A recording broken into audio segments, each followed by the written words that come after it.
Halo teman-teman, di kesempatan kali ini aku mau membahas tentang peluang kalian mendapatkan beasiswa itu kira-kira berapa persen sih dibandingkan dengan pendaftar lainnya. So, simak pembahasannya setelah yang satu ini.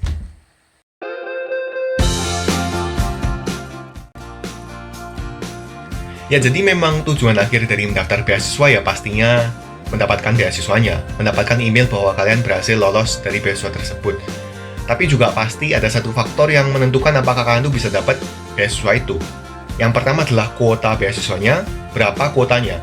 Semakin besar kuota yang diberikan, tentu saja semakin besar peluang kalian untuk mendapatkan beasiswa itu. Ada beberapa beasiswa yang memang kuotanya cukup besar, dan ada beberapa beasiswa yang kuotanya juga mungkin bisa jadi satu negara tuh nggak sampai 10 orang. Itu persaingannya pasti ketat sekali. Dan juga yang kedua adalah berapa pendaftarnya. Jadi kalau misalkan kuotanya besar, tapi yang daftar juga besar sekali, ya tentu saja peluang kalian ya juga sama saja. Daripada kalau misalkan kuotanya kecil, tapi yang daftar sedikit kan, ya tetap aja peluang kalian juga cukup terbuka, kayak gitu kurang lebih. Jadi berdasarkan dua data ini, yaitu jumlah pendaftar dan jumlah kuota, kalian tuh bisa memperkirakan rata-rata persentase orang mendapatkan beasiswa itu berapa sih, kayak gitu. Kalau misalkan data dari beberapa statistik ya, terutama kalau misalnya aku sering main di forum beasiswa, untuk mendapatkan beasiswa itu kita punya peluang sekitar 2-5%. Untuk jurusan tertentu, misalkan kedokteran atau medis, bisa cuma 0,5-1% untuk mendapatkan beasiswa itu. Apakah ini kecil? Menurut aku nggak terlalu juga, karena ada banyak sekali beasiswa yang bisa kalian lamar. Jadi let's say peluang kalian 2% lah. Berarti kalau misalkan kalian lamar berapa ya? Kalian lamar 50 biji beasiswa, ya harapannya ada satu beasiswa yang nyangkut di kalian. Ya ini kasaran banget sih, ya pasti matematika nggak kayak gitu kan. Tapi sekarang kita akan bahas dari beberapa beasiswa yang memang aku tahu kuotanya. Jadi misalkan kayak Stipendium Hungarikum, waktu aku daftar itu 2019, kuota orang Indonesia itu cuma 42 orang. Dan yang daftar waktu itu sekitar 1000-an orang.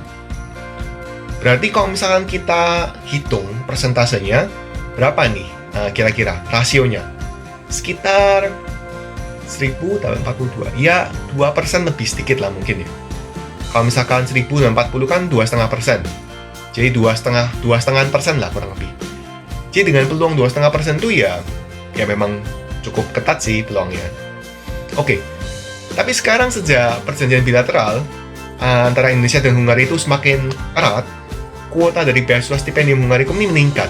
Jadi sekarang per 2020 kemarin, Hungaria bisa menerima 100 mahasiswa Indonesia. Tapi juga jumlah pendaftarnya kebetulan semakin meningkat.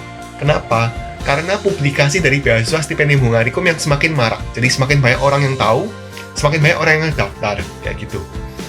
Jadi kurang lebih pendaftar tahun 2020 itu bisa sekitar 3 kali lipatnya, yaitu 3.000 orang. 3.000 orang yang diterima cuma 100. Ya berarti kan sekitar 3% lah. Ya sedikit lebih baik, tapi tetap ketat kan. Tetap di antara 2-5% itu. So ini adalah hal yang harus kalian perhatikan juga ya, kayak gitu. Ya, kemudian aku mau kasih perspektif lain nih dari beasiswa yang juga populer, yaitu beasiswa Australian Awards. Dan ini adalah testimoni dari salah satu yaitu penerima awardee juga. Ya, dia nih menyatakan ya, kalau misalkan dari tahun 2017 tuh kurang lebih ada 5.300 pendaftar yang mengumpulkan berkas. Dan hanya 300 orang yang mendapatkan beasiswa ini. Jadi 300 dari 5.000-an. Ya berarti sekitar kurang lebih 6% sih untuk bisa mendapatkan beasiswa ini. Dan ini tuh kenapa kok jumlah pendaftarnya tuh nggak terlalu banyak? Ya mungkin karena memang persyaratan untuk Australian Awards ini dokumennya memang cukup banyak juga sih. Jadi mungkin juga ada beberapa orang yang sudah keduluan waktu melengkapi dokumen itu. Kemudian beasiswa yang lain yaitu beasiswa Turki, Turki Bursları yang kapan hari aku bahas. Bisa kalian lihat kalau misalkan memang kuotanya tuh nggak terlalu banyak. Kuotanya tuh mungkin sekitar, ya nggak sampai 50 lah untuk program S1, S2 maupun S3. Tapi pendaftarnya tuh bisa sampai hampir 10.000. Ya anggaplah 50 kuotanya dan pendaftarnya 10.000. Berarti ya kurang lebih ya 0,5% kan kemungkinan kalian bisa mendapatkan beasiswa ini. Kenapa kok beasiswa Turki ini sangat populer sekali dan mendaftarnya sangat banyak? Karena persyaratan mendaftarnya sangat mudah. Kayak gitu.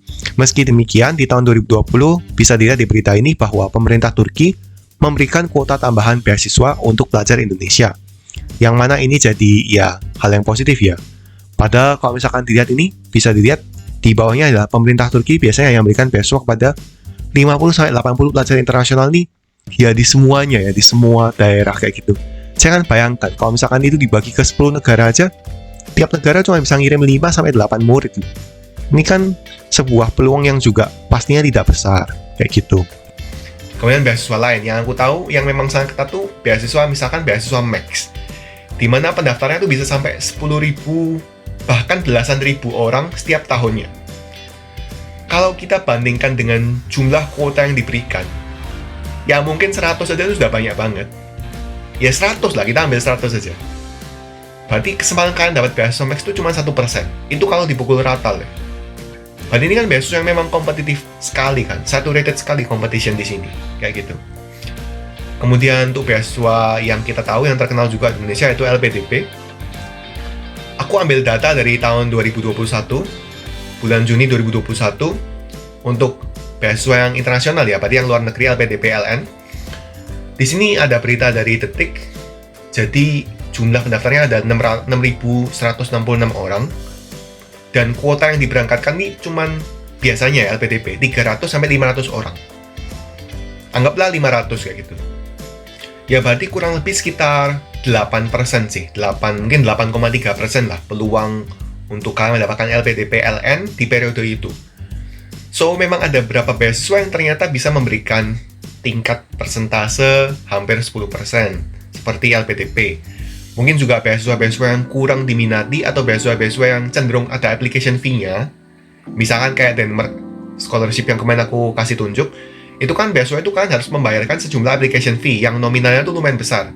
Sekitar 1,6 juta rupiah, 100 euro, baru kalian bisa dipertimbangkan untuk mendapatkan beasiswanya.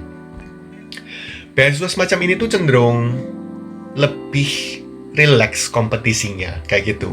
Meskipun ya kalian harus mengeluarkan modal juga yang lebih. Tapi gini, pelajaran dari aku yang aku bisa sampaikan buat kalian adalah kalian daftar beasiswa sebanyak-banyaknya. Kalian jangan taruh semua harapan kalian tuh di satu beasiswa. Jadi misalkan kalian bilang, kalau misalkan kalian nggak dapat beasiswa Max ke Jepang, kalian nggak akan studi lanjut. Atau kalian, pokoknya kalian tuh all in di beasiswa itu dan kalian tidak mempersiapkan diri untuk menyambut segala macam banjiran beasiswa yang ada di tahun ini, kayak gitu. So, tetap buka mata kalian, buka juga diri kalian terhadap informasi yang ada, juga tetap networking dengan rekan-rekan sekalian supaya kalian juga tahu informasi terbaru tentang beasiswa, dan tetap terus berdoa karena beasiswa ini juga subjektif, tidak ada yang bisa memastikan 100% kamu pasti dapat beasiswa, nggak ada yang bisa kayak gitu. Ada banyak sekali faktor yang bisa menghalangi kalian, misalkan kayak aku kemarin juga dihalangi oleh COVID dan kuota beasiswa harus dikurangi. Siapa yang tahu, kan cuma Tuhan yang tahu untuk urusan yang seperti ini. So buat kalian, ini aku bukan untuk membuat kalian tuh semakin kecil hati, tapi untuk membuat kalian tuh realistis. Kalau misalkan yang ingin daftar beasiswa dan ingin berpeluang untuk mendapatkan studi di luar negeri itu nggak sedikit. So buat kalian yang sudah lolos, tolong bantu dan perlancar jalan dari teman-teman kalian supaya juga studi kalian tuh amanah, kan sudah dapat beasiswanya kan. Dan jangan persulit rekan-rekan kita yang butuh informasi atau minta bantuan, sekedar periksakan motivation letter dan kawan-kawan. Dan buat rekan-rekan yang belum dapat beasiswa, sekali lagi jangan all in di beberapa beasiswa saja. Daftar sebanyak-banyaknya dan pasti nanti suatu saat akan ada satu atau beberapa yang nyangkut ke kalian. Percaya deh, kita semua punya waktunya lah. Semua orang punya waktunya beda-beda sendiri. Jangan silau oleh kesuksesan orang lain dan silau karena beasiswa orang lain dulu. Oke? Kalian pasti akan diberikan beasiswa yang paling cocok untuk diri kalian. Jadi lebih baik kalian improve diri kalian, perkaya skill kalian, perkaya CV kalian, dan perbaiki skill bahasa Inggris kalian. Dan pasti peluang kalian untuk mendapatkan beasiswa ini akan semakin besar. Dan lagi kalian juga akan semakin lebih luas kan untuk mendaftar beasiswanya. Sudah biasa dengan prosesnya dan sudah punya dokumen-dokumennya. So, tetap berjuang teman-teman. Sekarang lagi musim banyak sekali beasiswa. Thank you for watching and see you on the next video.